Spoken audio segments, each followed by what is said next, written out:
श्री विष्णुदत्त शर्मा जी हमारे प्रदेश अध्यक्ष, हमारे मुख्यमंत्री माननीय शिवराज सिंह चौहान जी, हमारे राष्ट्रीय महामंत्री माननीय कैलाश विजयवर्गीय जी और हमारे राष्ट्रीय उपाध्यक्ष माननीय प्रभात जी को आए और दीप प्रज्वलन करें।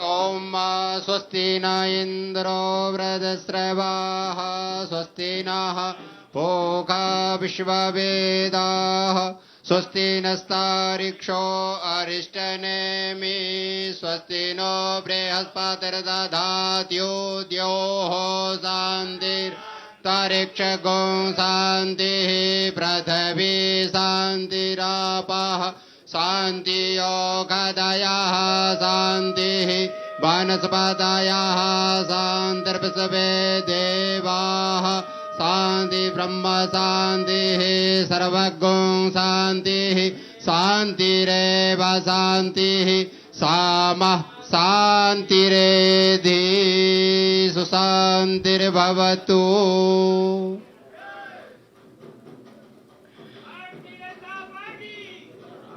भारतीय जनता पार्टी, जोरदार जयकारा पूरे मध्य प्रदेश में गुंजाए, नागपुर तक हमारी आवाज आ जाए। बोले भारतीय जनता पार्टी जिंदाबाद जिंदाबाद। वंदे मातरम वंदे मातरम वंदे मातरम। नागपुर में आज के इस हमारी वर्चुअल रैली के मुख्य अतिथि, मुख्य वक्ता माननीय नितिन गडकरी जी उपस्थित हैं। उनके स्वागत के लिए मैं अनुरोध करूंगा कि पटका देके हमारे केंद्रीय मंत्री माननीय प्रहलाद पटेल जी उनका स्वागत करें। माननीय प्रहलाद पटेल जी।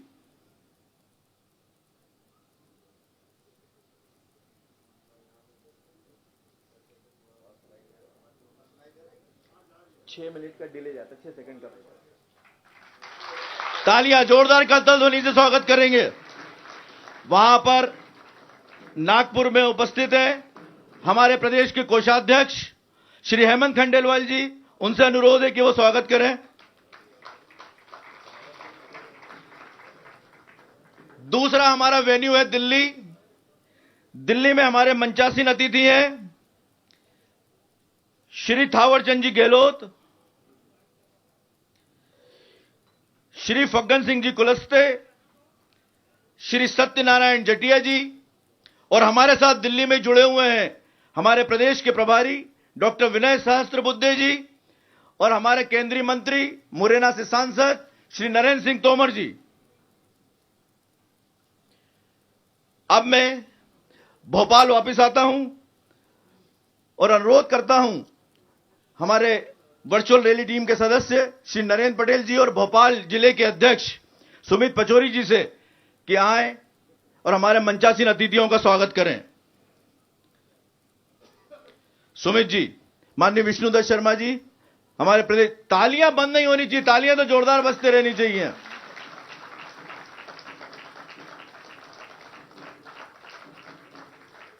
माननीय शिवराज सिंह जी चौहान, माननीय कैलाश विजयवर्गीय जी, माननीय प्रभात झा जी।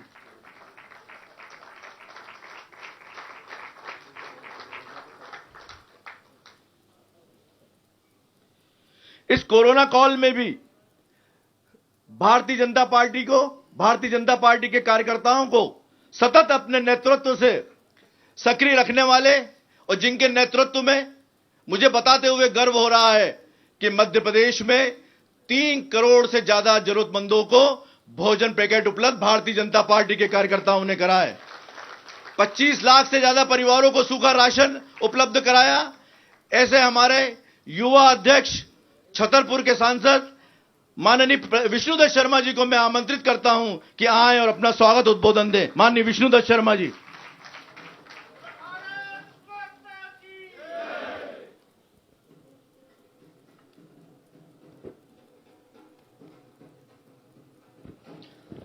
बोलिए भारत माता की, भारत माता की।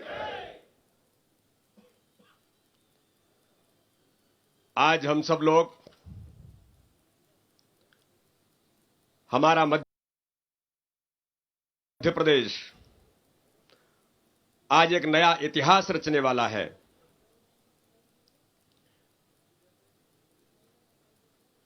आज हम एक ऐसे व्यक्तित्व के माध्यम से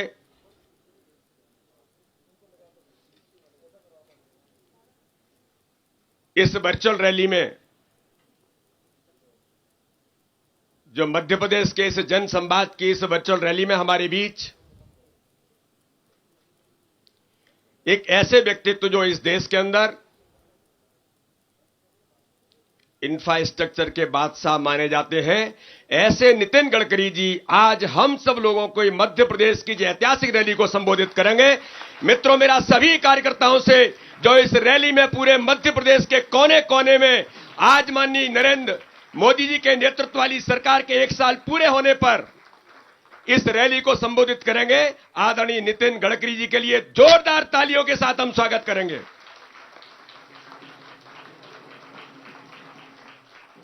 आज इस रैली में हमारे बीच उपस्थित मध्य प्रदेश के हम सबके नेता, यशस्वी मुख्यमंत्री और जिनको केवल मध्य प्रदेश नहीं पूरा देश संवेदनशील नेतृत्व के लिए जाने जाते हैं, ऐसे आदरणीय शिवराज सिंह चौहान हमारे बीच में उपस्थित हैं। आदरणीय शिवराज सिंह चौहान जी, दिल्ली से हमारे साथ केंद्रीय मंत्री आदरणीय थावरचंद गहलोत जी, हमारे देश के कृषि मंत्री मुरैना से सांसद आदरणीय नरेंद्र सिंह तोमर जी, राष्ट्रीय महासचिव आदरणीय कैलाश विजयवर्गीय जी, और कैलाश जी के बारे में एक बार जोरदार तालियां इसलिए बजाना है कि वो पश्चिम बंगाल के अंदर रणभेरी में जिस प्रकार से वो लगे हैं, उन्होंने पूरे कमान संभाल करके जो वर्चुअल रैली कल ऐतिहासिक हुई है बंगाल के अंदर माननीय गृह मंत्री अमित शाह जी की, तो उसका नेतृत्व भी वहां पर सारी व्यवस्थाओं को संभालने का काम आदरणीय कैलाश जी भाई साहब वहां पर कर रहे थे। हमारी इस रैली के अंदर हमारे बीच राष्ट्रीय उपाध्यक्ष, हमारे पूर्व प्रदेश के अध्यक्ष आदरणीय प्रभात झा जी उपस्थित हैं। दिल्ली से हमारे केंद्रीय मंत्री आदरणीय फग्गन सिंह कुलस्ते जी, और आज इस रैली में हमारे बीच उपस्थित हमारे संगठन महामंत्री आदरणीय सुहास भगत जी। इस रैली में जो मुझे अग्रिम पंक्ति में हमारे सभी मध्य प्रदेश सरकार के मंत्री, वरिष्ठ पदाधिकारीगण और मध्य प्रदेश के अंदर कोने कोने में इस वर्चुअल रैली को देख रहे मेरे सभी कार्यकर्ता, नागरिक भाइयों और बहनों, आज हम सब इस रैली में आप सबका मैं स्वागत करता हूं। इस रैली के अंदर नागपुर से हमारे केंद्रीय मंत्री नितिन गडकरी जी हमको संबोधित करेंगे। आदरणीय प्रहलाद पटेल जी वहां पर उपस्थित हैं। मैं आदरणीय प्रहलाद पटेल जी का भी स्वागत करता हूं, और हमारे प्रदेश के कोषाध्यक्ष हेमंत खंडेलवाल जी आज वहां पर नागपुर में जाकर के इस रैली में उन्होंने अपनी उपस्थिति दर्ज कराई है। मध्य प्रदेश के 7.5 करोड़ जनता की ओर से आदरणीय नितिन जी का हम सब लोग हार्दिक अभिनंदन करते हैं, हार्दिक स्वागत करते हैं। मित्रों, भारतीय जनता पार्टी के नरेंद्र मोदी जी के नेतृत्व की सरकार ने पिछली 30 जून को 1 वर्ष पूरा किया है। 30 मई को 1 वर्ष पूरा किया है। इससे पहले के 5 साल में इस देश के अंदर नरेंद्र मोदी जी के नेतृत्व में जो 5 साल हमारी सरकार ने पूरे किए, 6 साल नरेंद्र मोदी जी के नेतृत्व में सरकार ने जो पूरे किए हैं, आज हम सब लोग गर्व के साथ कह सकते हैं मित्रों कि इस देश के अंदर एक ऐतिहासिक कार्यकाल माननीय नरेंद्र मोदी जी के नेतृत्व में जो भारतीय जनता पार्टी की सरकार ने जो 6 साल पूरे करके अभी 30 मई को हम सब लोग आज इस रैली के माध्यम से उनकी उपलब्धियों को लेकर माननीय नितिन गडकरी जी के माध्यम से मध्य प्रदेश के कोने कोने में जनता को बताने के लिए आज हमारे नितिन गडकरी जी हमारे बीच उपस्थित हैं। मैं आज आप सबको बताना चाहता हूं कि अगर 6 साल से पहले की सत्ता के बारे में भारत की स्थिति को देखने का प्रयास करते तो हमको केवल घोटाले घोटाले ही दिखते थे। हमको दिखता था कि संपूर्ण देश भ्रष्टाचार में डूब गया है। हमको दिखता था कि पूरे देश के अंदर कहीं भी जाने का प्रयास करते थे तो जनमानस के अंदर गरीब से लेकर के आम नागरिक इस भारत का ये कहता था कि भारत के अंदर दुरावस्था का दौर चला है। लेकिन मित्रों, मुझे कहने में गर्व है कि आज इस संपूर्ण देश के अंदर प्रधानमंत्री नरेंद्र मोदी जी ने सत्ता जब प्राप्त की, पहले दिन से उन्होंने तय कर दिया कि पंडित दीनदयाल उपाध्याय के उन विचारों को, जो उन्होंने कहा था कि अंतिम छोर के व्यक्ति के विकास जब होगा तब ये देश परम वैभव पर पहुंचेगा। मित्रों, मुझे बताने में गर्व है कि माननीय नरेंद्र मोदी ने जिस दिन से सत्ता अपने हाथ में नहीं, उसी दिन से उन्होंने तय कर दिया ये सरकार गरीबों की सरकार होगी और देश के अंदर गरीबों के लिए खड़े होकर के सरकार पांव पड़क बिछा करके उनके लिए काम करना प्रारंभ कर दिया।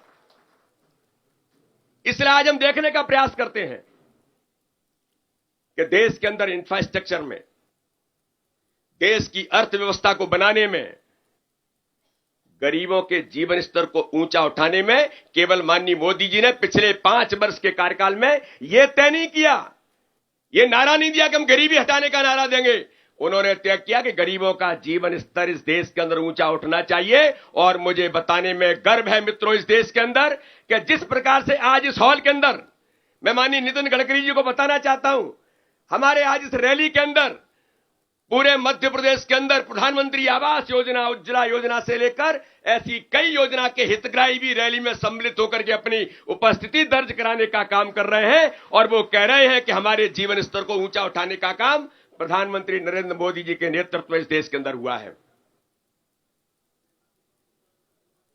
पिछले 1 वर्ष के कार्यकाल में माननीय मोदी जी ने जो ऐतिहासिक काम किए, हम सब लोग जानते हैं कि जो मैंने कहा कि इंफ्रास्ट्रक्चर, अर्थव्यवस्था को मजबूत बनाना, गरीबों के जीवन स्तर को ऊंचा उठाने का काम, तो पिछले 1 वर्ष के कार्यकाल में माननीय मोदी जी ने तय कर दिया कि ये जो 5 साल होंगे और 1 साल के अंदर उन्होंने तय कर दिया कि देश की सुरक्षा, देश का स्वाभिमान, देश के मान और सम्मान के लिए इस भारत के अंदर काम करने की आवश्यकता है। और माननीय प्रधानमंत्री ने मुझे आज इस रैली के अंदर संपूर्ण मध्य प्रदेश को बताने में गर्व इस बात का है कि मित्रों, मोदी जी के नेतृत्व में जिस प्रकार के देश की सुरक्षा के लिए, देश के स्वाभिमान के लिए ऐसे निर्णय करने का केवल प्रयास नहीं किया, चर्चा नहीं की, इस देश के अंदर जो असंभव था उन बातों को, उन निर्णयों को संभव बनाने का काम भारत की संसद में किसी ने किया तो देश के यशस्वी प्रधानमंत्री नरेंद्र मोदी ने किया। धारा 370, डॉक्टर श्यामा प्रसाद मुखर्जी जिनका बलिदान केवल इस बात के लिए हुआ कि ये देश के अंदर 2 विधान, 2 निशान, 2 प्रधान नहीं चलेंगे, और उन्होंने बलिदान इस नारे पर दिया। मित्रों, आज भारतीय जनता पार्टी के लाखों कार्यकर्ता इस रैली को जो आज सुन रहे हैं, माननीय नितिन गडकरी जी हमको संबोधित करेंगे। आज वो सारे कार्यकर्ताओं को गर्व इस बात का है कि जिस बात के लिए, जिस नारे के लिए और जिस दुरावस्था के लिए जो उस समय के शासनकाल में उन्होंने उद्योग मंत्री का पद छोड़ करके आंदोलन प्रारंभ जम्मू कश्मीर के अंदर कर दिया था, आज वो सपना इस देश के अंदर नरेंद्र मोदी के नेतृत्व में पूरा हुआ है। सीए कानून बनाकर के उन लोगों को जो धार्मिक आधार पर प्रताड़ित हो रहे थे, ऐसी मुस्लिम महिलाएं, उनकी पीड़ा, उनके दर्द को समझने का काम जो ट्रिपल तलाक के कारण से 3 तलाक कहकर के उनके जीवन को समाप्त कर दिया जाता था, उस निर्णय को संसद के अंदर पारित करने का काम किसी ने किया तो इस देश के यशस्वी प्रधानमंत्री और इस देश के यशस्वी गृह मंत्री अमित शाह जी के नेतृत्व में भारत के अंदर संभव हो सका। मित्रों, इन बातों का उल्लेख मैं इसलिए कर रहा हूं कि असंभव को संभव बनाना और चुनौतियों को अवसर में बदलने का नाम ही इस देश के अंदर नरेंद्र मोदी है। इसलिए कोई भी समस्या जब आई है इस देश के अंदर, उन समस्याओं पर एक प्रतिबद्धता के साथ खड़े होकर माननीय नरेंद्र मोदी ने जिस प्रकार से पूरे देश के अंदर ये कानून बना करके और इस देश को एक इतिहास रचने का काम 1 साल के इस कार्यकाल में माननीय मोदी जी ने किया, इसके लिए आज 1 साल पूरे होने पर पूरे देश के अंदर एक भारत श्रेष्ठ भारत बनाने का संकल्प जो किसी समय में इस देश के अंदर स्वामी विवेकानंद ने लिया था। उन्होंने कहा था कि इस देश को श्रेष्ठ बनाने के लिए, इस भारत को आत्मनिर्भर बनाने के लिए, इस भारत को वैभवशाली संपन्न बनाने के लिए मुझे ऐसे भारत का चित्र चाहिए। आज हम सब लोगों को गर्व होता है कि उस नरेंद्र के सपने को, उस विवेकानंद जी के सपने को साकार करने का काम देश के यशस्वी प्रधानमंत्री आज नरेंद्र मोदी ने इस 1 वर्ष के कार्यकाल में किया है। आज हमको संबोधित करेंगे आदरणीय नितिन गडकरी जी।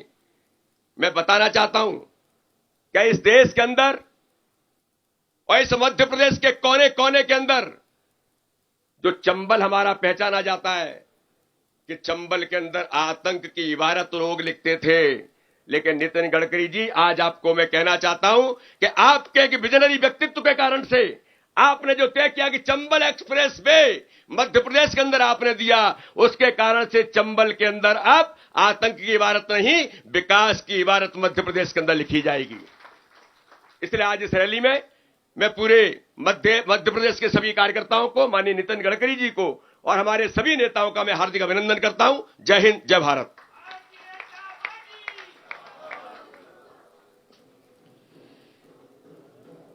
चरेवेती जिनका मूल मंत्र है, सेवाई जिनका स्वभाव है, ऐसे हमारे गरीबों के लिए समर्पित, संवेदनशील, यशस्वी मुख्यमंत्री जो चौथी बार जिन्होंने मध्य प्रदेश की शपथ ली, मुख्यमंत्री पद की शपथ ली है, और जिन्होंने न केवल मध्य प्रदेश की जनता के लिए इस कोरोना काल में, बल्कि मध्य प्रदेश से गुजरने वाले उत्तर प्रदेश, बिहार, हरियाणा और दिल्ली के प्रवासी मजदूरों की भोजन और वाहन की व्यवस्था की है, ऐसे हमारे संवेदनशील मुख्यमंत्री माननीय शिवराज सिंह जी चौहान को मैं बड़े आदर और सम्मान के साथ आमंत्रित करता हूं। माननीय शिवराज जी।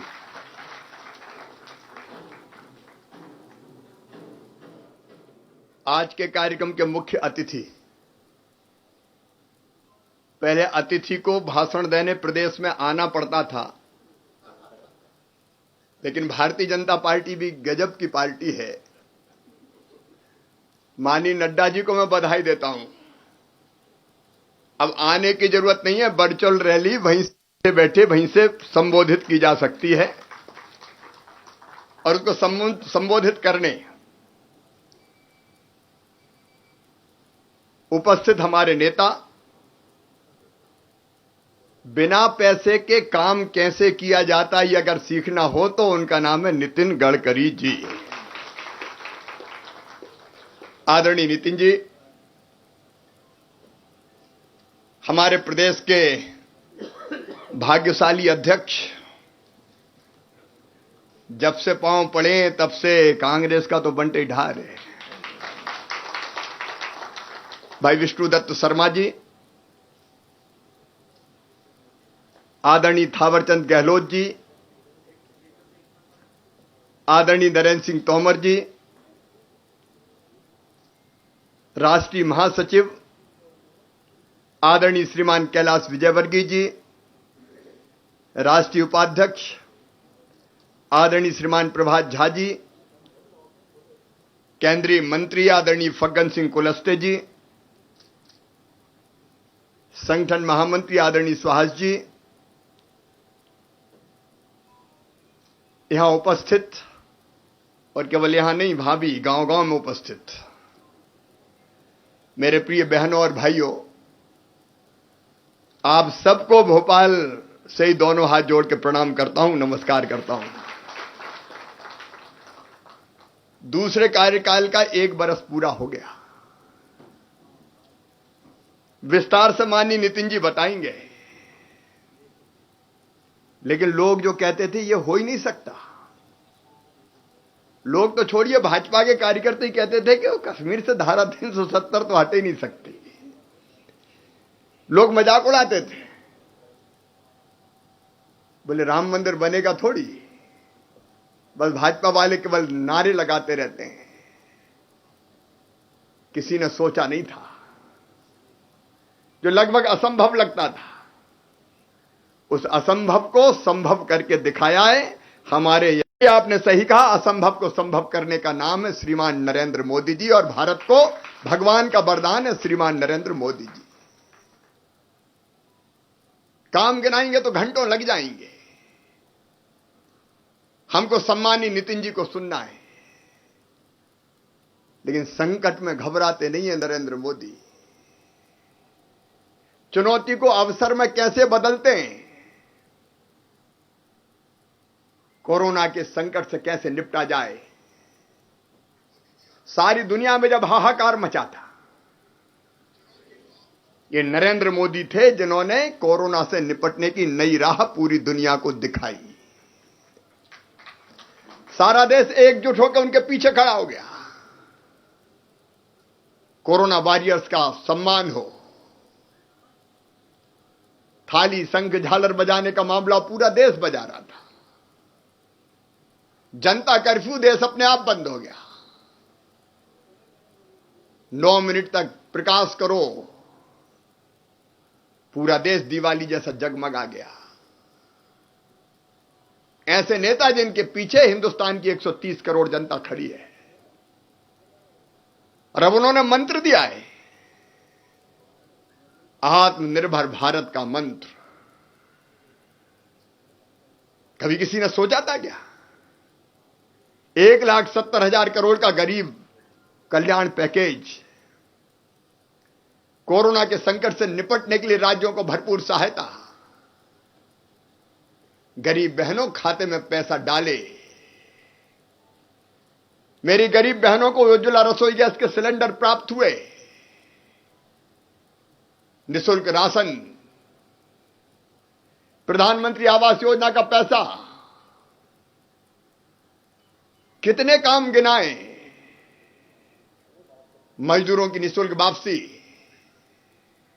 अगर गिनाऊंगा तो नितिन जी का पूरा समय मैं ही खा जाऊंगा, इसलिए लंबी बात नहीं करूंगा। लेकिन हमने तय किया आत्मनिर्भर भारत के लिए आत्मनिर्भर मध्य प्रदेश। एक सरकार ऐसी थी मध्य प्रदेश में जिसने पूरी तरह से मध्य प्रदेश को तबाह और बर्बाद कर दिया था। कहते हुए तकलीफ होती, मन पीड़ा से, दर्द से भर जाता है। मध्य प्रदेश के सेक्रेटरीएट को, वल्लभ भवन को दलालों का अड्डा कमलनाथ और दिग्विजय सिंह ने बना दिया था। विकास के सारे काम ठप। और तो और मंत्री और विधायक नहीं मिल पाते थे। ठेकेदार अगर है तो ले आओ। बदनाम कर दिए पूरे मध्य प्रदेश को। विकास के काम ठप हो गए, वचन निभाए नहीं गए, वादे पूरे नहीं किए गए। आज सरपंच अगर सुन रहा हो तो उनको मैं कहना चाहता हूं, और तो और पंचायतों के पैसे भी दादा कमलनाथ खा गए। अभी 1555 करोड़ रुपए पंचायतों में भिजवाए। संकट के समय मध्य प्रदेश के किसानों की फसल बीमा योजना के पैसे नहीं दिए पिछले साल के। 2,990 करोड़ रुपया किसानों के खाते में डाले। और किसान भाइयों, अभी तो ये अंगड़ाई है, 4,500 करोड़ और आने वाले। चिंता मत करो, अब भारतीय जनता पार्टी की सरकार है। मोदी जी भारत के प्रधानमंत्री है। वो सरकार रोना रोती थी, पैसे ही नहीं है, पैसे ही नहीं है। मैं बताना चाहता हूं कि अब तक 26,000 करोड़ रुपया गरीब किसान, माताओं बहनों और बेटे बेटी, भांजे भांजियों के खाते में डाले जा चुके हैं।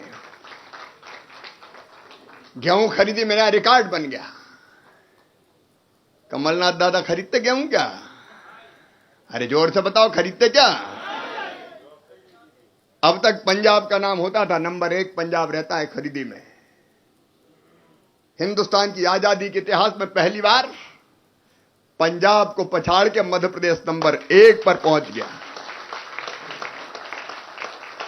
और यह भी तब जब दादा कुछ तैयारी करके गई नहीं थे। बाकी कामों से फुर्सत मिलती तो बारदानों की व्यवस्था करते। बारदाने नहीं, खरीदी केंद्रों की व्यवस्था नहीं। दिनों रात सारी व्यवस्थाएं करके, और कैलाश जी बंगाल में भी बाद में गड़बड़ हो गई। जूट के बारदाने नहीं मिले, बाद में साइक्लोन आ गया। लेकिन गेहूं खरीदी का नया रिकॉर्ड बना। प्रधानमंत्री जी ने स्ट्रीट वेंडर्स के लिए, ठेले वाले, फल वाले, सब्जी वाले, पान के ठेले, चाय की गुमटी, खोमचे वाले, उनके लिए कहा 10,000 रुपए तक का लोन गारंटी सरकार लेगी, 7% ब्याज केंद्र सरकार भरेगी। धन्य नरेंद्र मोदी जी, आपको धन्यवाद। मध्य प्रदेश में हमने रजिस्ट्रेशन चालू कर दिया, 7% केंद्र सरकार भरेगी, बाकी बची मध्य प्रदेश सरकार भरेगी, बिना ब्याज के गारंटी भी सरकार देगी। आज अभी जब मैं इस कार्यक्रम में आया, रोजगार सेतु योजना का शुभारंभ करके आदरणीय विष्णुदत्त शर्मा जी, आपको मैं बधाई देना चाहता हूं। प्रदेश के संगठन को, वरिष्ठ नेतृत्व को प्रधानमंत्री जी ने आह्वान किया, मजदूर आने लगे, उनको कोई कष्ट ना हो जाए। प्रदेश की सरकार ने बसों की व्यवस्था की, प्रशासन भी लगा, लेकिन चाय, नाश्ता, भोजन, पानी और यहां तक के पांव में, कैलाश जी, आप लोगों ने भी जूते चप्पल पहनाने का काम किया। अध्यक्ष खुद जूते चप्पल पहना रहे थे। अद्भुत सेवा की। लेकिन मध्य प्रदेश की धरती पर बाहर से आए सभी मजदूरों को रोजगार मिले, इसलिए रोजगार सेतु योजना पोर्टल बन गया, रजिस्ट्रेशन हो गया। वो जो स्किल्ड लेबर है, काम जानते हैं, और वो फैक्ट्री या ठेकेदार जहां काम की जरूरत है, एक पोर्टल पर ले आए। और आज मैं प्रसन्नता के साथ सूचना दे रहा हूं, उनको रोजगार मिलना आज से प्रारंभ हो गया। गांव के लिए हमने योजना बनाई है, जितने स्ट्रीट वेंडर है गरीब, उनको मध्य प्रदेश सरकार 10,000 रुपए की गारंटी भी देगी, ब्याज भर के भी उनको पैसे दिलवाएगी, ताकि उनका काम धंधा शुरू हो सके। माताओं बहनों के खाते में पैसे। संबल योजना फिर शुरू हो गई। अब योजनाओं के नाम गिराऊंगा तो देर हो जाएगी, हमको नितिन जी को सुनना है। लेकिन एक भ्रष्ट सरकार चली गई, गिराई कांग्रेस ने, क्योंकि सरकार थोड़ी चला रहे थे, वादे नहीं निभा रहे थे, वचन पूरे नहीं कर रहे थे। और जब ज्योतिरादित्य जी ने ध्यान दिलाया कि वादे निभाओ, नहीं तो हमको सड़क में उतरना पड़ेगा, तो क्या सड़क पे उतर जाओ, तो सड़क पे ही आ गई सरकार।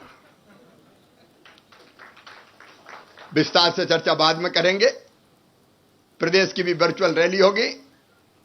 आज तो दोनों हाथ ऊपर उठा के ताली बजा के नितिन जी का स्वागत कीजिए, अभिनंदन कीजिए। हम सब उनको सुनना चाहते हैं। और इस संकल्प के साथ कि मध्य प्रदेश में प्रधानमंत्री जी के सपनों को साकार करेंगे, आत्मनिर्भर मध्य प्रदेश बनाएंगे। इन्हीं शब्दों के साथ बहुत बहुत धन्यवाद। धन्यवाद माननीय शिवराज जी।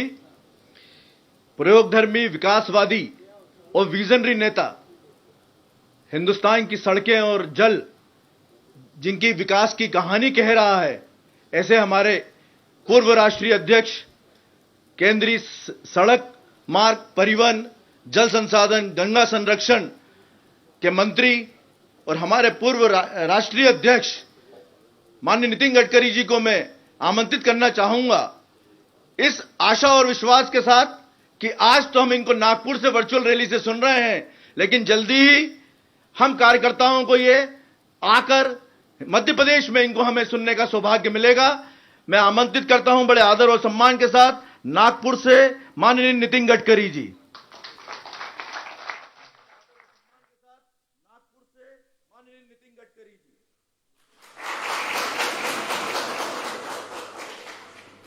नमस्कार।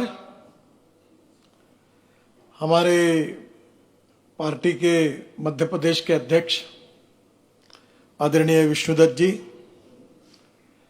मध्य प्रदेश की तस्वीर भविष्य जिन्होंने बदला भी है और मध्य प्रदेश को हिंदुस्तान का एक प्रगतिशील, समृद्ध और संपन्न राज्य बनाने का संकल्प किया है, ऐसे हमारे जननेता आदरणीय मुख्यमंत्री शिवराज जी, मंत्रिमंडल में मेरे सहकारी आदरणीय थावरचंद जी, नरेंद्र सिंह जी, प्रहलाद जी, फग्गन सिंह जी, हमारे पार्टी के उपाध्यक्ष प्रभात जी, हमारे दूसरे उपाध्यक्ष मध्य प्रदेश के प्रभारी विनय जी, विशेष रूप से बंगाल में बहुत प्रतिकूल परिस्थिति में संघर्ष करके जिन्होंने भारतीय जनता पार्टी की बहुत अच्छी प्रगति और विकास किया है, ऐसे हमारे पार्टी के अखिल भारतीय महामंत्री आदरणीय कैलाश जी, पूर्व अध्यक्ष जटिया जी,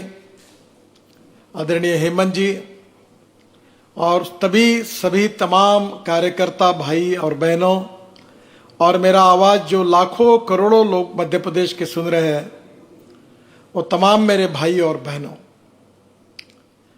देखिए आज हम लोग भोपाल में बड़े रैली करके आपसे मिलने का सौभाग्य आज हमें नहीं मिला, पर टेक्नोलॉजी इतनी बदली है कि आज मैं नागपुर में हूं, प्रहलाद जी और हेमंत जी मेरे साथ बैठे हैं, दिल्ली में भी हमारे नरेंद्र जी, थावरचंद जी, विनय जी वहां बैठे हुए हैं, और बाकी सब नेता। आज एक समय हम पूरी तरह से टेक्नोलॉजी के कारण हमारे बीच में संवाद प्रस्थापित हुआ है। टेक्नोलॉजी ये भविष्य है। ज्ञान, विज्ञान, तंत्र विज्ञान, innovation, entrepreneurship, science, technology, research and successful experiences, इसी को हम नॉलेज कहते हैं, और conversion of knowledge into wealth, यही हमारे देश का भविष्य है।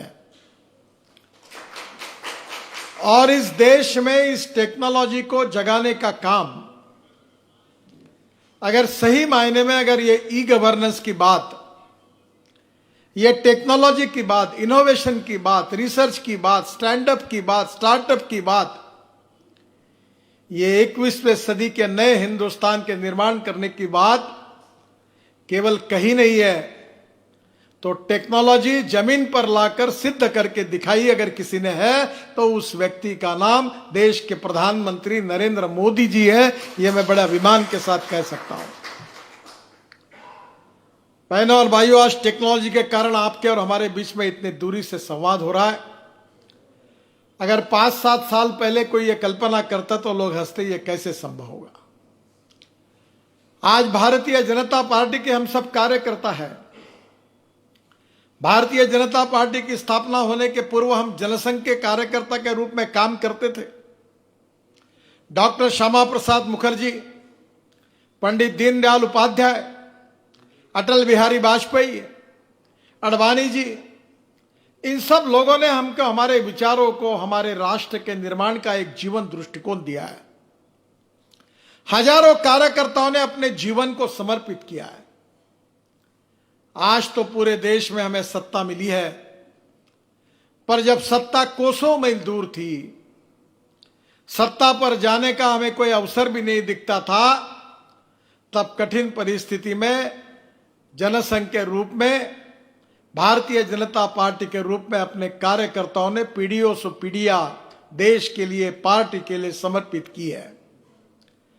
अनेक परिवार बर्बाद हुए, जेल में, मिसा में अनेक सालों तक हमारे कार्यकर्ता बंद रहे हैं, पर उस संघर्षशील स्थिति में भी उन्होंने अपने विचारधारा को कभी नहीं छोड़ा। वो विचारधारा हमारी प्रेरणा थी, और वो प्रेरणा यही थी कि हमारे मातृभूमि को, हमारे देश को हम सुखी, समृद्ध, संपन्न, शक्तिशाली बनाएंगे। हमारे इस देश को दुनिया की महाशक्ति बनाएंगे।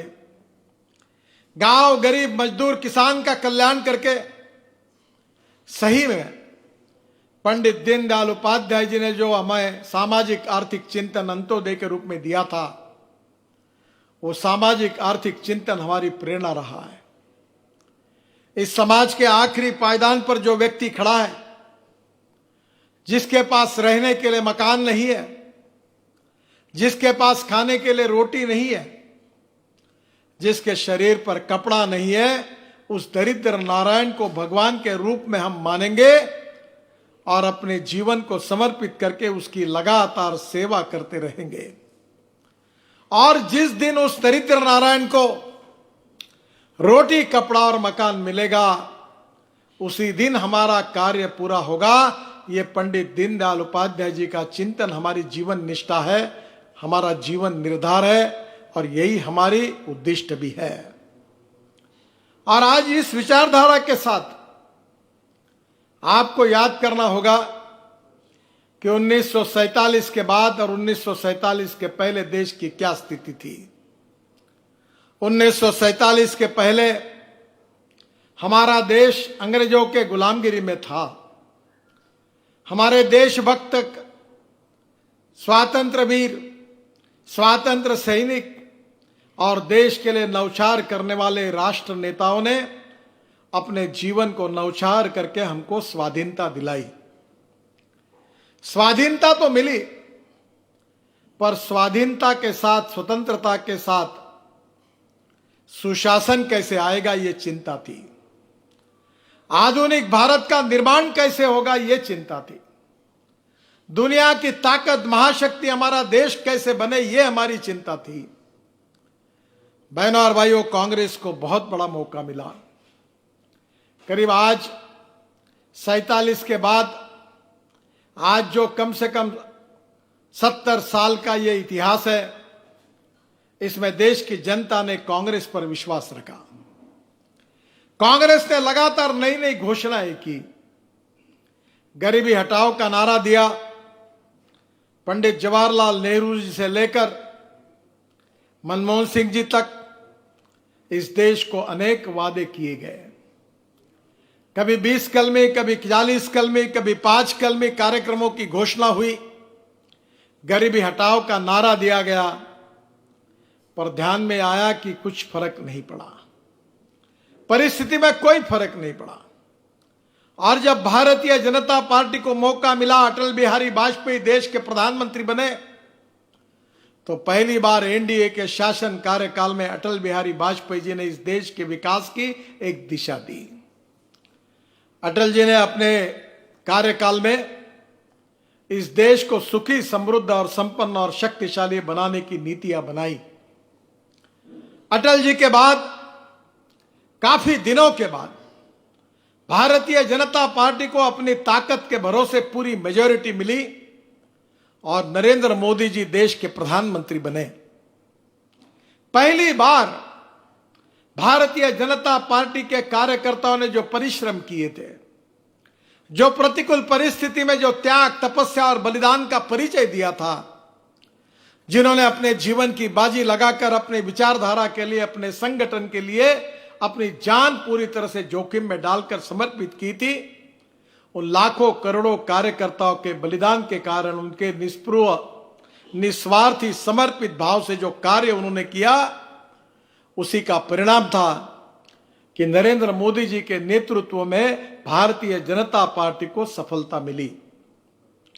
बहनों और भाइयों, और नरेंद्र मोदी जी के नेतृत्व में 5 साल हमारे सरकार ने जो कार्य किया है, अगर उसकी तुलना करनी है तो मैं ये मानता हूं कि कांग्रेस के शासनकाल में, जो शासनकाल कांग्रेस को मिला, जो कम से कम 55-60 साल का समय मिला, कांग्रेस जो 55 साल में नहीं कर सकी, वो मोदी जी के नेतृत्व में 5 साल के अंदर हमने करके दिखाया। यही हमारे सरकार का सबसे बड़ा काम है।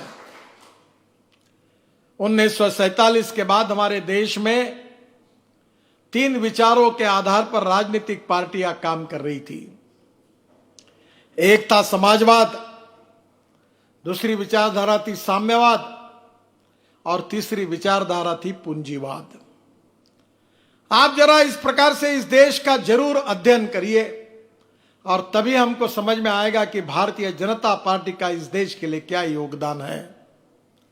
पंडित जवाहरलाल नेहरू देश के पहले प्रधानमंत्री बने और पंडित जवाहरलाल नेहरू जी के ऊपर एक रशिया का इन्फ्लुएंस था। एक रशियन मॉडल जो कम्युनिज्म की विचारधारा से संबंधित था, उसका प्रभाव पंडित जवाहरलाल नेहरू जी के चिंतन पर था। गांधी जी कहते थे कि हमारा देश गांवों में बसा है, गांव सुखी, समृद्ध, संपन्न होने चाहिए। कुटीर उद्योग, लघु उद्योग, हैंडलूम, हैंडीक्राफ्ट्स को प्रोत्साहन मिलना चाहिए। पर पंडित जवाहरलाल नेहरू जी ने उस समय रशियन मॉडल को, इकोनॉमिक मॉडल को चुना।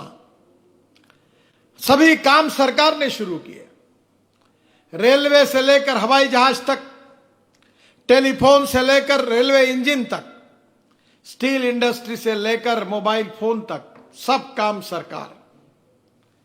आपको पता है कि 1947 के बाद ये 55 साल के इतिहास में कांग्रेस ने जो नीतियां अपनाई थी, जो आर्थिक नीति स्वीकार की थी, उस नीति के आधार देश की प्रगति और विकास नहीं हो सका।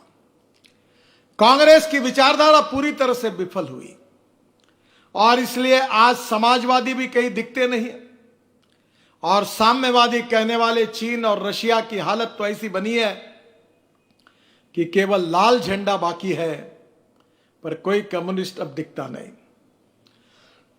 आपको पता होगा कि चीन में जो मंगोलियन वंश के लोग थे, जो काफी धनवान थे, उन्होंने चीन में जब से लिबरल इकोनॉमिक थिंकिंग आई तो बड़े प्रमाण पर उन्होंने चाइना में इन्वेस्टमेंट लाई, शंघाई में इन्वेस्टमेंट लाई और आज चाइना ने एक कैपिटलिज्म, पूंजीवाद को स्वीकार किया। अमेरिकन साम्राज्यवादी विचार के आधार पर उनके देश के प्रगति और विकास की नींव उन्होंने रखी।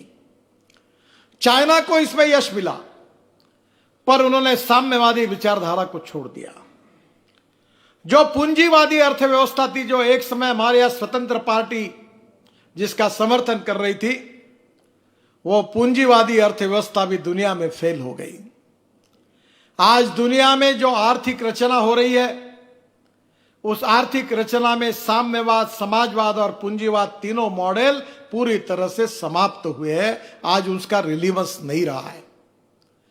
पर भारतीय जनसंघ के रूप में पंडित दीनदयाल उपाध्याय जी ने हमें जो सामाजिक आर्थिक चिंतन दिया था, जिसके आधार पर गरीब को केंद्र बिंदु मानकर गांव, गरीब, मजदूर, किसान की प्रगति कैसे हो, हर गरीब व्यक्ति को रहने के लिए मकान कैसे मिले, रोटी कैसे मिले, हर जवान व्यक्ति को उसके हाथों को काम कैसे मिले, हर गरीब परिवार को अपने खुद का मकान कैसे मिले और हमारे किसान जो गांव में बसे उनके माल को सही कीमत कैसे मिले और रोजगार के लिए शहर में जाने की आवश्यकता नहीं है। तो गांव समृद्ध बने, संपन्न बने और गांव में उसको रोजगार मिले और एक तरफ ज्ञान, विज्ञान, तंत्र विज्ञान, innovation, entrepreneurship, science, technology, research, इसका सबका उपयोग हो और हमारा देश दुनिया की महाशक्ति बने, यही सोचकर हमने काम किया। हमने आधुनिक विचारधारा को भी स्वीकार किया। अंग्रेजी में दो शब्द है, एक है मॉडर्नाइजेशन और दूसरा शब्द है वेस्टर्नाइजेशन। मॉडर्नाइजेशन का अर्थ है आधुनिकीकरण और वेस्टर्नाइजेशन का अर्थ है पाश्चात्यीकरण। बहनों और भाइयों, हमारे विचारधारा में हमने आधुनिकीकरण को स्वीकार किया, टेक्नोलॉजी को स्वीकार किया और साइंस, टेक्नोलॉजी एक कितना बड़ा चमत्कार कर सकती है और उसके आधार पर हमको देश को कैसे सुरक्षित करना है, इसका गंभीरता से हमने योजना बनाकर उसका अमल भी किया। आज हमारा देश एक तरफ टेक्नोलॉजी का उपयोग कर रहा है, ज्ञान, विज्ञान, तंत्र विज्ञान का उपयोग कर रहा है, startup, stand up, innovation, upgradation of technology, infrastructure 21वीं सदी का, सब बातें इंटरनेशनल स्टैंडर्ड की एक तरफ हो रही है, तो दूसरी ओर शिक्षा के माध्यम से इतिहास, संस्कृति, विरासत के आधार पर मूल्याधिष्ठित जीवन पद्धति, मूल्याधिष्ठित परिवार पद्धति, इसका आधार लेकर हम किस प्रकार से हमारे समाज को संपन्न बनाएंगे। केवल हम भौतिकवाद के आधार पर केवल सुखी और समृद्ध नहीं बनेंगे, तो हमारी आध्यात्मिक आस्था, मूल्याधिष्ठित जीवन पद्धति, हमारा इतिहास, हमारी संस्कृति, हमारी विरासत, इसके आधार पर हम विश्व का कल्याण कर सकते हैं। यह विचार भी हमने दिया। मुझे याद है कि शिकागो में स्वामी विवेकानंद जी का भाषण हमारे लिए एक विचारधारा के रूप में है। उन्होंने वहां कहा था कि मैं ये कहने के लिए नहीं आया हूं, क्योंकि सभी लोगों के भाषण हुए, अलग अलग धर्म के लोगों के। जब विवेकानंद जी का अवसर आया तब उन्होंने कहा कि मैं ये कहने के लिए नहीं आया हूं कि मेरा भगवान श्रेष्ठ है या मेरा धर्म श्रेष्ठ है। मैं ये कहने के लिए आया हूं कि आप जिस पर आस्था रखते, जो भी आपका धर्म हो, आपका भगवान हो, वो श्रेष्ठ है। हमारे संस्कृत में एक सुभाषित था, आकाशात पतितम तोयम यथा गच्छति सागरम सर्वदेव नमस्कार केशवम प्रति गच्छति। और यही विवेकानंद जी ने यही कहा, और आगे ये कहा कि मैं यही प्रार्थना करता हूं कि केवल मेरे धर्म के लोगों का कल्याण हो, ऐसा नहीं तो पूरे मानव जाति का कल्याण हो, पूरे विश्व का कल्याण हो। ये भाव उन्होंने हमारे संस्कृति, इतिहास और विरासत के आधार पर जिस धार्मिक मूल्यों को हम मानते हैं, वही बात विवेकानंद जी ने पूरे विश्व के सामने रखी। और आज विवेकानंद जी की विचारधारा पूरे दुनिया के लिए एक आदर्श के रूप में लोगों ने उसको स्वीकार किया। बहनों और भाइयों, एक तरफ हमारी जीवन पद्धति, हमारी परिवार पद्धति, हमारे संस्कार, हमारी शिक्षा पद्धति, और दूसरी ओर कंप्यूटर से लेकर टेक्नोलॉजी का उपयोग करके आज दुनिया में सॉफ्टवेयर इंडस्ट्री में, पूरे वर्ल्ड में अगर डोमिनेशन किसी का है तो भारतीय इंजीनियर्स का है। वर्ल्ड में ये रेपुटेशन हमारे इंजीनियर्स ने पैदा किया है कि सॉफ्टवेयर इंजीनियर अगर दुनिया में किसी भी देश में अगर किसी कंपनी को लेना है तो भारतीय युवा का नाम जब सामने आता है तो उसका सिलेक्शन हो जाता है। ये हमने सिद्ध करके दिखाया। मैं जापान में गया था, जापान के प्रधानमंत्री जी ने मुझे पूछा था कि आपके देश में जो सॉफ्टवेयर इंजीनियर्स है वो इतने होशियार है। समझ में नहीं आता कि क्या उनके दिमाग में कोई मैथमेटिक्स के जीन्स है क्या। हमारे आज सॉफ्टवेयर इंजीनियर्स पूरे दुनिया में डोमिनेट कर रहे हैं। पूरे दुनिया में, पूरे विश्व में, अमेरिका में 10 डॉक्टर अगर अच्छे होंगे तो 4 डॉक्टर भारतीय है। आप यूके में जाइए, अमेरिका में जाइए, पूरे विश्व में हमारे डॉक्टर को एक रिकॉग्निशन है, एक रिस्पेक्ट है।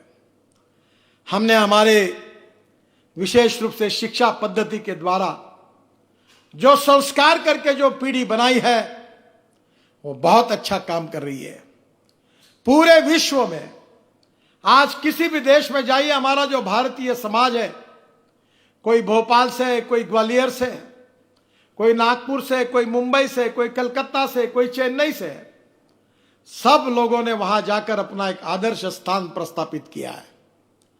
बहनों और भाइयों, ऐसे देश की प्रगति और विकास का मॉडल यही भारतीय जनता पार्टी की सबसे बड़ी पूंजी है। राष्ट्रवाद, नेशनलिज्म, यह हमारी आस्था नहीं, हमारा जीवन है। हम 2-4 रहे न रहे, तेरा वैभव अमर रहे मां, यह हमारा संस्कार है।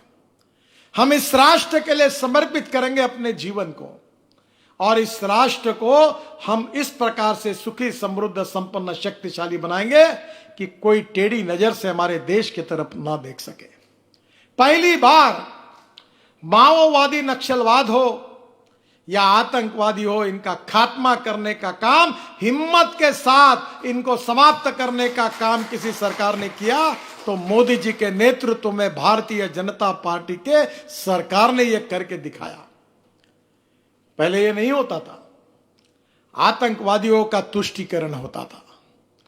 आपको पता है कि बटाला हाउस में जो कांड हुआ था, उस समय जो आतंकवादियों को मारा गया था, उनको सांत्वना देने के लिए कांग्रेस के नेता उनके घर में गए, पर आतंकवादियों से लड़ते समय जो पुलिस इंस्पेक्टर शहीद हुआ, उसके घर में कोई नहीं गए। इस प्रकार की स्थिति थी।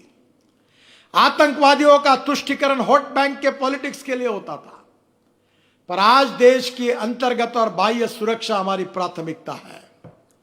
हमारी सीमाएं सुरक्षित है। हम विस्तारवादी नहीं है। हमारे छोटे छोटे देश हमारे देशों के बाजू में रहती है, जो हमारे विदेश नीति की यशस्विता है कि श्रीलंका हो, भूटान हो, बांग्लादेश हो, नेपाल हो, हमने कभी ये नहीं सोचा कि उनकी भूमि हम कैसे कब्जे में लिए। हमारी विस्तारवादी भूमिका नहीं है। तो हम सब साथ मिलकर काम करेंगे।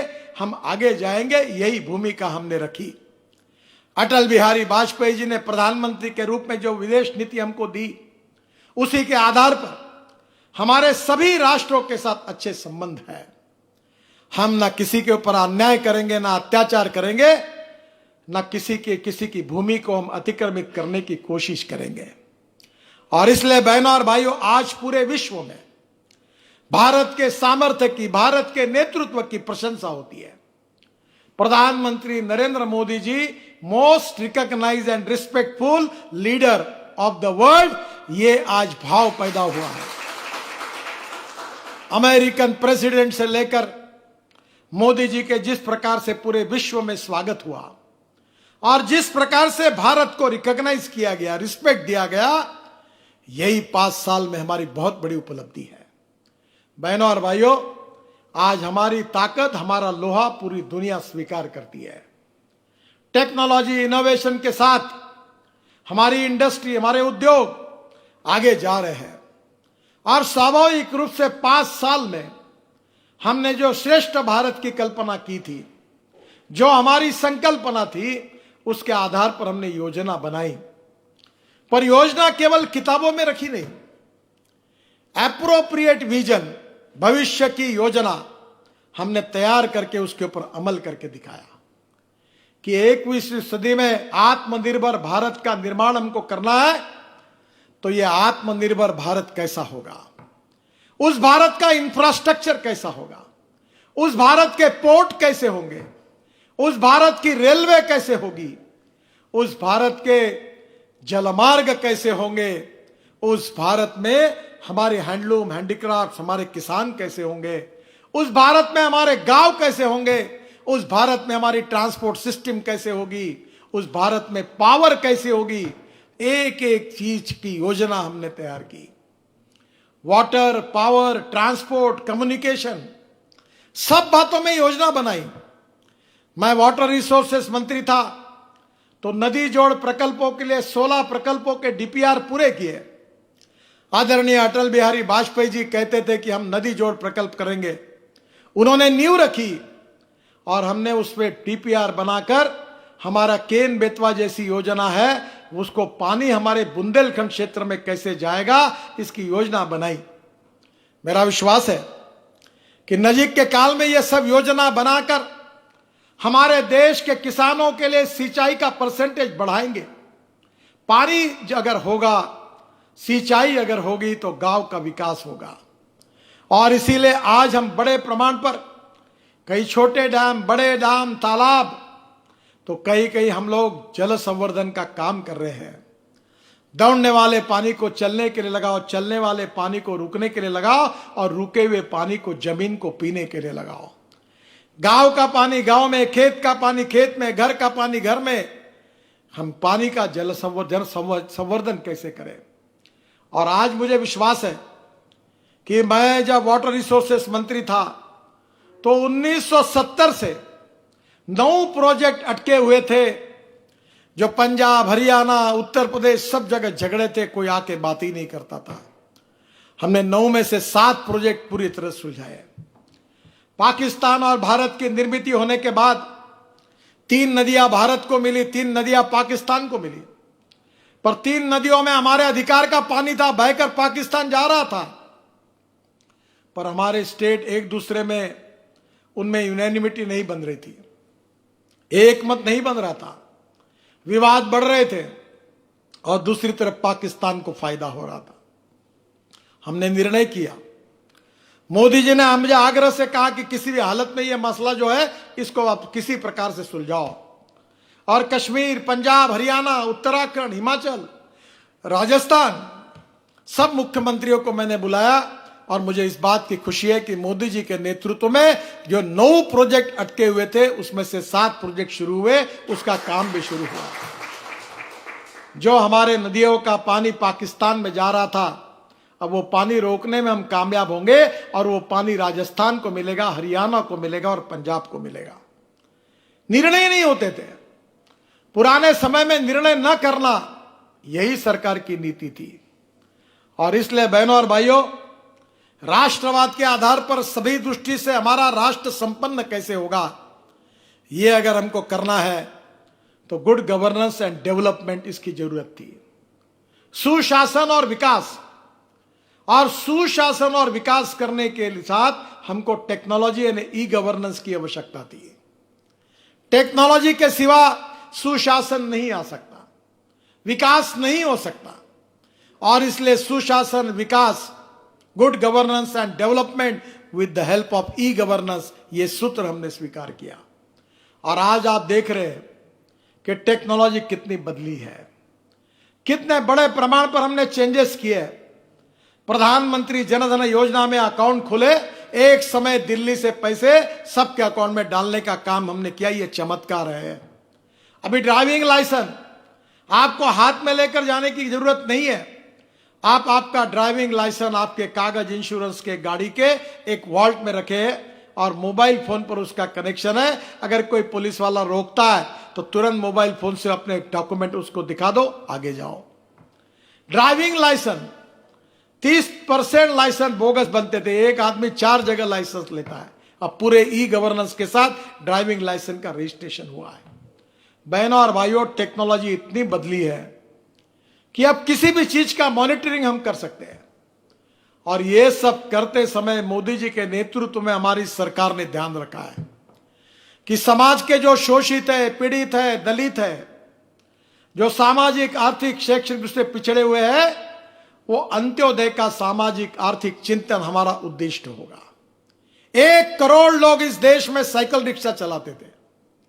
पंडित दीनदयाल उपाध्याय जी कहते थे कि आदमी आदमी को खींचता, इस रिक्शा में मैं नहीं बैठना चाहता, मुझे अच्छा नहीं लगता, यह आदमी का शोषण है।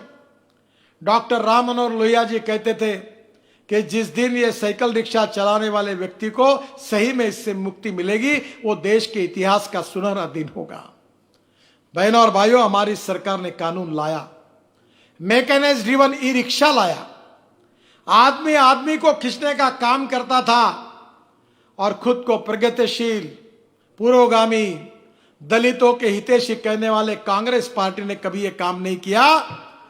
जब भारतीय जनता पार्टी का शासन आया तो 1 करोड़ लोग साइकिल रिक्शा चलाते थे, आदमी आदमी को ढोने का काम करता था, जिसमें 70% आबादी अल्पसंख्यक समाज की और दलित समाज की थी। आज मुझे बताते हुए खुशी हो रही है कि देश में 60 लाख लोगों को मुक्ति मिली है। अब वो मैकेनाइज्ड ड्रिवन ई रिक्शा चलाते हैं। अब केवल पुरुष नहीं, महिलाएं भी ई रिक्शा चलाने लगी। ये हमने चमत्कार करके दिखाया। कितने बड़े सामाजिक शोषण से उनको मुक्ति दिलाई। और यही अपेक्षा है। प्रधानमंत्री आवास योजना में हमने मकान बनाए, कितने बड़े प्रमाण में मकान बनाए गए। मुझे तो याद है कि शिवराज जी ने, चाहे हेयर कटिंग सैलून करने में काम करने वाला हो, चाहे लकड़ी का काम करने वाला हो, चाहे लोहे का काम करने वाला हो, छोटी छोटी योजनाएं करके समाज के दलित, पीड़ित, शोषित, जो बिल्कुल छोटे छोटे लोग थे, उनके लिए योजनाएं बनाई। मैं बार बार इसकी प्रशंसा करता था कि समाज के ये जो शोषित पीड़ित लोग हैं, इनकी आवाज दिल्ली तक नहीं आती, पर उन लोगों को सम्मान से जीने का मार्ग मध्य प्रदेश के मुख्यमंत्री के नाते शिवराज जी ने दिखाया और वो एक आदर्श उदाहरण प्रस्तुत किया। आज मुझे विश्वास है कि देश बहुत आगे निकल रहा है। आज हमारे देश में infrastructure, bullet train, metro develop हो रही है। एक्सप्रेस हाईवे इस देश में नहीं था। मुझे याद है, मैं महाराष्ट्र में मंत्री था तो पहला एक्सप्रेस हाईवे मुंबई पुणे बनाने का सौभाग्य मुझे मिला।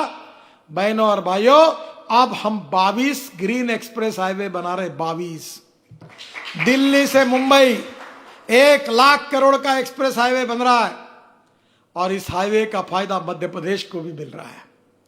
यह हाईवे सोना से शुरू होगा, हरियाणा में गुड़गांव के बाजू से, सवाई माधोपुर, अलवर, और वहां से निकलकर झाबुआ, रतलाम, मध्य प्रदेश से आगे वडोदरा से मुंबई तक जाएगा। 220 किलोमीटर डिस्टेंस कम करेगा। और यह हाईवे की रचना ऐसी की है कि जो वनवासी क्षेत्र और पिछड़ा हुआ क्षेत्र है, राजस्थान का, हरियाणा का, मध्य प्रदेश का, गुजरात का और महाराष्ट्र का, उससे हाईवे जा रहा है। यह हाईवे रही है, ये आदिवासी, वनवासी और पिछड़े हुए क्षेत्र के विकास का महामार्ग है। और इसमें से 62 में से 32 पैकेजेस पूरे हुए, अवार्ड हो गए। और आज से 3 साल के अंदर मुंबई से दिल्ली वाया मध्य प्रदेश, झाबुआ, रतलाम केवल 12 घंटे में हम गाड़ी में बैठकर जा सकेंगे और 28 घंटे में ट्रक जा सकेगा। ऐसा 12 लेन सीमेंट कंक्रीट का एक्सिस कंट्रोल रोड हम बना रहे हैं। आप कल्पना नहीं कर सकते। मानस सरोवर जाने के लिए हमने रोड बना लिया है। अब उत्तराखंड के पिथौरागढ़ से हमारा रोड चाइना बॉर्डर और नेपाल के बॉर्डर से -8 डिग्री में हमारे जवानों ने बीआरओ के काम किया। अब मेरी जाने की हिम्मत नहीं होती वहां देखने के लिए, उस स्थिति में काम किया। अब पूरी तरफ काम हो गया है, अब रोड बनना शुरू है और मुझे लगता है 6 महीने के अंदर इस उत्तराखंड से हम लोग मानस सरोवर देखने के लिए जाएंगे। बद्रीनाथ, केदारनाथ, गंगोत्री, यमुनोत्री 4 धाम का हम काम जोरों से कर रहे हैं।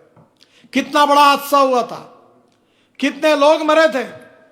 अब बद्रीनाथ, केदारनाथ, गंगोत्री, यमुनोत्री की यात्रा 6 महीने नहीं, ऑल सीजन कभी भी हो सकेगी, कभी भी आप जा सकोगे। 6-7 महीने के अंदर यह काम हम पूरा कर रहे हैं। अब बद्रीनाथ, केदारनाथ, गंगोत्री, यमुनोत्री जाना और वहां भगवान का दर्शन करना आसान हो गया। किसने कल्पना की थी? एक के तरफ एक ऐसे अनेक निर्णय हमारी सरकार ने किए हैं। बहनों और भाइयों, हमारे किसानों के लिए एमएसपी आज दे रहे हैं। हम लोग गेहूं खरीदी कर रहे, चावल खरीदी कर रहे, और स्वाभाविक रूप से हमने तिलहन भी, खजूरी खरीदी की है। आपको पता नहीं होगा कि सरकार को कितना बोझा आया। नरेंद्र तोमर जी हमारे कृषि मंत्री है, परसों कैबिनेट नोट आई थी, फिर हमने भाव बढ़ा कर दिए। आप मुझे बताइए, ये सब करने के साथ आज इंटरनेशनल मार्केट में जो भाव की कीमत है हमारी कृषि उपज की, जो हमारे भारतीय मार्केट में है, उससे ज्यादा कीमत हमने किसानों को दी और किसानों के पीछे पूरे ताकत के साथ खड़े रहे ताकि किसान संकट में ना रहे। एक बात बताने के लिए भूल गया, शिवराज जी जब मुख्यमंत्री बने अभी फिर से, तो चंबल का हाईवे, एक्सप्रेस हाईवे बनाने की बात उन्होंने की। नरेंद्र तोमर जी मुझे बार बार आके मीटिंग कराई, उन्होंने आग्रह से कहा कि मेरे क्षेत्र में यह विकास का मार्ग बन सकता है। शिवराज जी, मैं आपको आश्वासन देता हूं कि आप लैंड एक्विजिशन का काम पूरा करो। अगर आपने पूरी सरकारी 80% लैंड है, अगर ये लैंड का काम अगर आपने पूरा किया तो 3 महीने के अंदर ये काम पूरा करो। इसके भूमि विकृजन के लिए प्रधानमंत्री को बुलाकर इस हाईवे के कार्य का हम शुभारंभ करेंगे, ये आपको वचन देता हूं।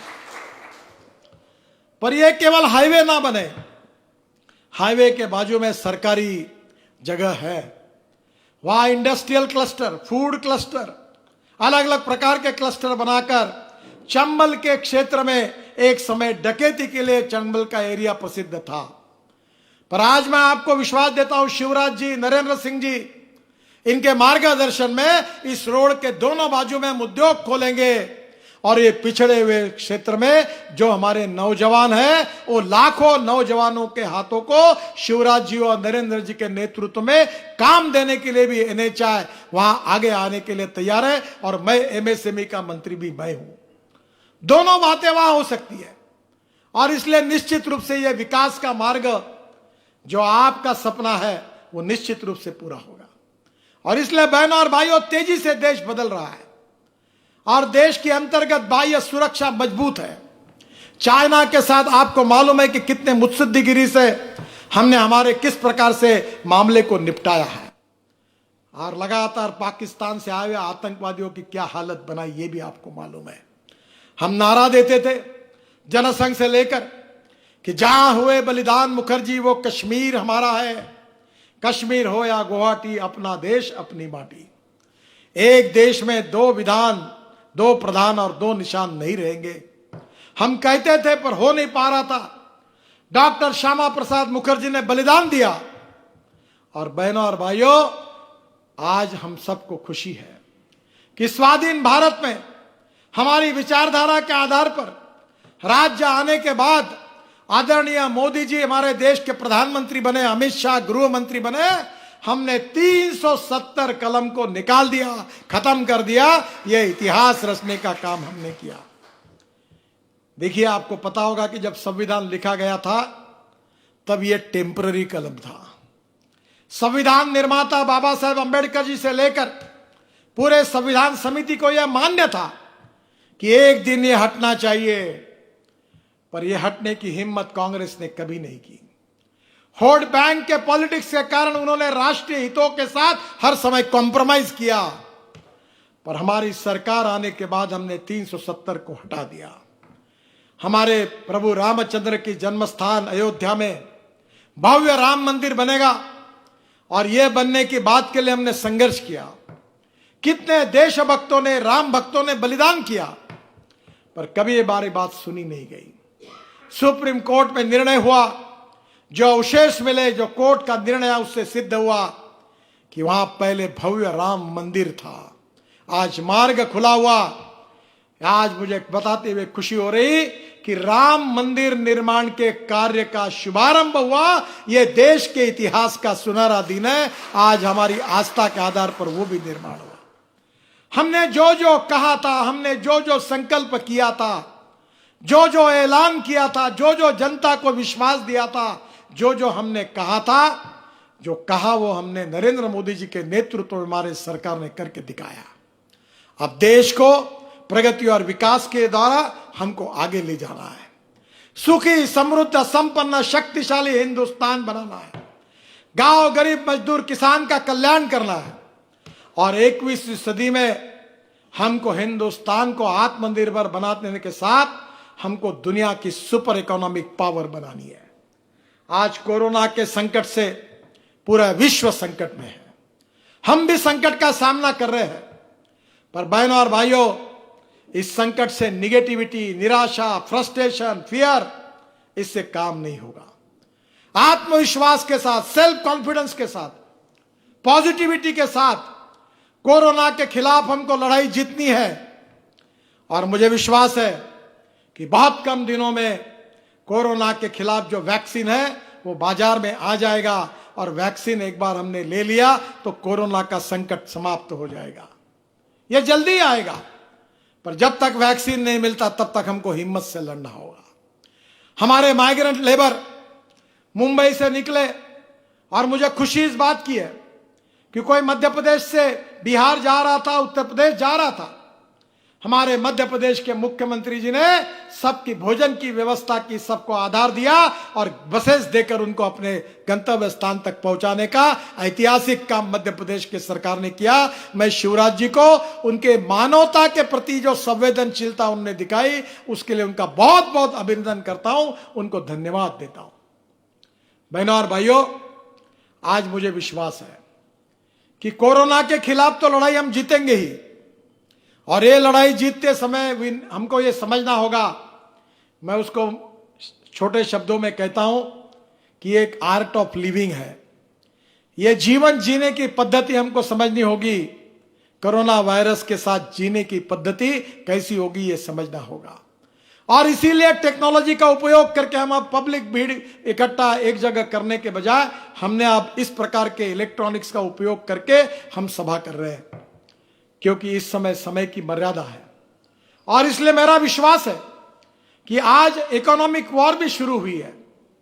बहुत कठिनाइयां है, बहुत संकट है। हमारे गांव, गरीब, मजदूर, किसान संकट में है। हमारे उद्योग संकट में है। हमारी कुछ राज्य सरकारों के पास अगले माह तनख्वाह देने के लिए पैसे नहीं है। भारत सरकार का भी संकट बड़ा, रेवेन्यू ड्रॉप हुआ है। हमारा 200 लाख करोड़ का जीडीपी है, उसके 10% हमने करीब 20 लाख करोड़ का पैकेज दिया है। उद्योगों के लिए दिया है, किसानों के लिए दिया है, सबके लिए दिया है, जिसके बारे में विस्तृत चर्चा हुई है। और यह सब करते समय हम सबके पीछे खड़े हैं। करीब 10 लाख करोड़ रेवेन्यू रिसिपिएंट इसमें कम आएगा और इसमें डेफिसिट आएगा, तो 200 लाख करोड़ में 30 लाख करोड़ अगर ऐसे गए तो कितनी कठिन स्थिति होगी आप समझिए। आज सब लोग अड़चन में है। पर अटल बिहारी वाजपेयी की वो कविता मुझे याद आती है। अटल जी ने कहा था कि कदम से कदम मिलाकर चलना होगा। और मुझे याद है कि मुझे वो भी कविता याद है कि कोशिश करने वालों की कभी हार नहीं होती। और वो भी कविता मुझे याद है कि हम होंगे कामयाब, हम यशस्वी होंगे, हम जीतेंगे। कितनी भी प्रतिकूल परिस्थिति होगी, कितनी भी गंभीर समस्या होगी, तो भी हम जीतेंगे। इस आत्मविश्वास के साथ प्रधानमंत्री मोदी जी के नेतृत्व में हम दोनों लड़ाई जीतेंगे। हिंदुस्तान को सुखी, समृद्ध, संपन्न, आत्मनिर्भर भारत बनाएंगे। इंपोर्ट को कम करेंगे, एक्सपोर्ट को बढ़ाएंगे। हैंडलूम, हैंडीक्राफ्ट, विलेज इंडस्ट्री, ग्रामोद्योग, कुटीर उद्योग, इसका विकास करेंगे। अब गांवों से लोगों को शहरों में आने की जरूरत नहीं पड़ेगी, अब गांव में उनको रोजगार मिलेगा। इसकी योजना हमने बनाई है और मेरा विश्वास है कि निश्चित रूप से रोजगार की निर्मित करके हम हिंदुस्तान को फिर से एक बार एक सामर्थ्यवान, शक्तिशाली, आर्थिक दृष्टि से स्वावलंबी और एक प्रकार से आत्मनिर्भर भारत बनाएंगे। हम राष्ट्रवाद का विचार हमारे गुट्टी गुट्टी में है, हमारे खून के एक एक बूंद में है। देशभक्ति हमारा स्वभाव है और राष्ट्रवाद हमारा आत्मा है और इस राष्ट्र का सर्वांगीण विकास करना यही हमारे जीवन का लक्ष्य है। और मेरा विश्वास है कि शिवराज जी के नेतृत्व में मध्य प्रदेश ही बदलेगा, मोदी जी के नेतृत्व में हिंदुस्तान भी बदलेगा, मध्य प्रदेश भी आत्मनिर्भर होगा और हिंदुस्तान भी आत्मनिर्भर होगा और दुनिया की, विश्व की एक नंबर 1 की ताकत हम बनेंगे। इसी सपने के लिए भारतीय जनता पार्टी के कार्यकर्ताओं को दिन रात समर्पित भाव से काम करना है। हमको इसी सपने को पूरा करने के लिए काम करना है। यही हमारा जीवन मिशन है, यही हमारा विचार है, यही हमारा उद्दिष्ट है और इसी उद्दिष्टों को पूरा करना ये पंडित दीनदयाल उपाध्याय, अटल बिहारी वाजपेयी, श्यामा प्रसाद मुखर्जी का सपना था और उसी सपनों को लेकर हम आगे जा रहे हैं। और इसलिए मेरा विश्वास है कि हमारी सरकार ने 5 साल तो पहले पूरे किए और मैंने जैसे पहले बताया कि जो 55 साल में कांग्रेस नहीं कर सकी वो हमने 5 साल में करके दिखाया है। अब ये 6वां साल भी हमने पूरा किया है। ये साल संकट में जरूर गुजरा है, कोरोना के कारण जरूर संकट है, आर्थिक लड़ाई में हम लोग गंभीरता से लड़ रहे, वो भी संकट गंभीर है, पर दोनों लड़ाई हम जीतेंगे, आगे जाएंगे, हिंदुस्तान आगे जाएगा, गांव, गरीब, मजदूर, किसान का कल्याण होगा और सुखी, समृद्ध, संपन्न, शक्तिशाली हिंदुस्तान का निर्माण, आत्मनिर्भर भारत का निर्माण हम प्रधानमंत्री मोदी जी के नेतृत्व में करने का संकल्प करेंगे। यही भाव को लेकर आप सब लोग अपने गांव में जाकर कार्य करिए। यही सही में भारतीय जनता पार्टी के कार्यकर्ता का कर्तव्य होगा। मैं फिर से एक बार शिवराज जी को विशेष रूप से बधाई देता हूं और शायद मुझे लगता है कि चंबल एक्सप्रेस हाईवे के भूमि पूजन के लिए मैं जरूर मध्य प्रदेश आऊंगा और शिवराज जी, आपका, नरेंद्र जी का जो सपना है, इस हाईवे को जैसे आप लैंड एक्विजिशन पूरी करोगे आप तुरंत मुझे बताइए, हम तुरंत रोड बनाने के कार्य के लिए शुरुआत करेंगे। ये विश्वास देते हुए मैं जरूर आऊंगा और जरूर फिर आपसे प्रत्यक्ष रूप से मिलने का आनंद भी मिलेगा, अवसर भी मिलेगा। फिर से एक बार मध्य प्रदेश की तमाम जनता को, तमाम मेरे कार्यकर्ता भाई और बहनों को, मेरे साथ बैठे हुए यहाँ प्रहलाद जी है, हेमंत जी है, उधर शिवराज जी भी है, बाकी सब हमारे नेता बैठे, दिल्ली में भी बैठे हैं, उनको सबको मैं फिर से एक बार अभिवादन करता हूं। बहुत बहुत धन्यवाद। भारत माता की, भारत माता की, भारत माता की। नमस्कार।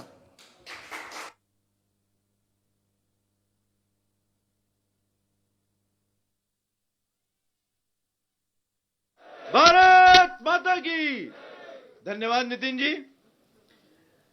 एक भारत श्रेष्ठ भारत बनाने के लिए माननीय प्रधानमंत्री नरेंद्र मोदी जी ने आत्मनिर्भर भारत का निर्माण के लिए संकल्प लेने को हम सबको कहा है।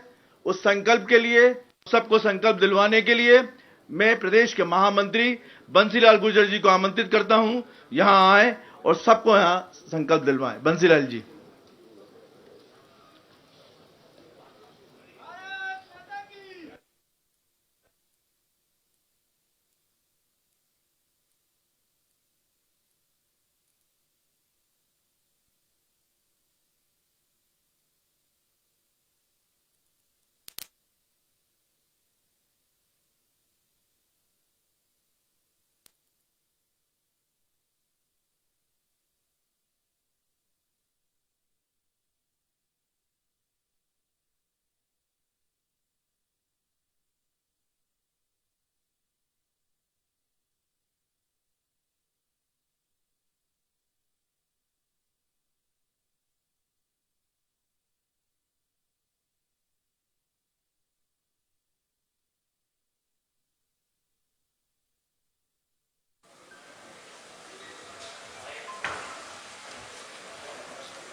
भोपाल से संपर्क टूट गया है। लोकतंत्र के मूल्यों, मैं संकल्प पढ़ता हूँ, आप दोहराएंगे। समता मूलक समाज के निर्माण, मैं माननीय प्रधानमंत्री जी के आह्वान पर धर्म समभाव, आत्मनिर्भर भारत की लक्ष्य प्राप्ति हेतु संकल्प लेता हूं कि मैं भारत के संविधान द्वारा निर्देशित नागरिक कर्तव्यों का पालन करूंगा।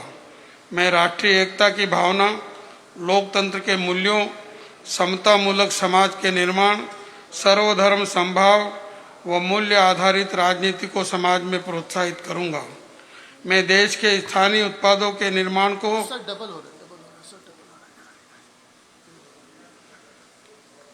शुरू हो गया। सामाजिक जागरूकता, स्वास्थ्य एवं स्वच्छता के अभियान को आगे बढ़ाऊंगा। भारत माता की जय। बहुत बहुत धन्यवाद। भारत माता की जय। और अंत में रैली के समापन पे आभार के लिए मैं आमंत्रित करता हूं हमारे प्रदेश के मंत्री, सूरत के विधायक और वर्चुअल रैली टीम के हमारे प्रदेश के सदस्य शरदेंदु तिवारी जी को। शरदेंदु जी।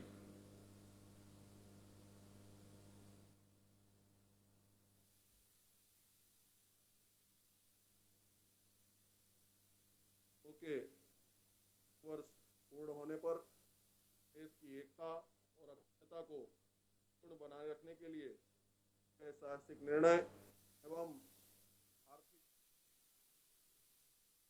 ऐतिहासिक कार्यों के विषय में देश के केंद्रीय मंत्री एवं पूर्व राष्ट्रीय अध्यक्ष माननीय नितिन गडकरी जी का हम लोगों को प्रेरक और प्रभावी उद्बोधन प्राप्त हुआ। उन्होंने बताया कि किस तरह केवल भारतीय जनता पार्टी की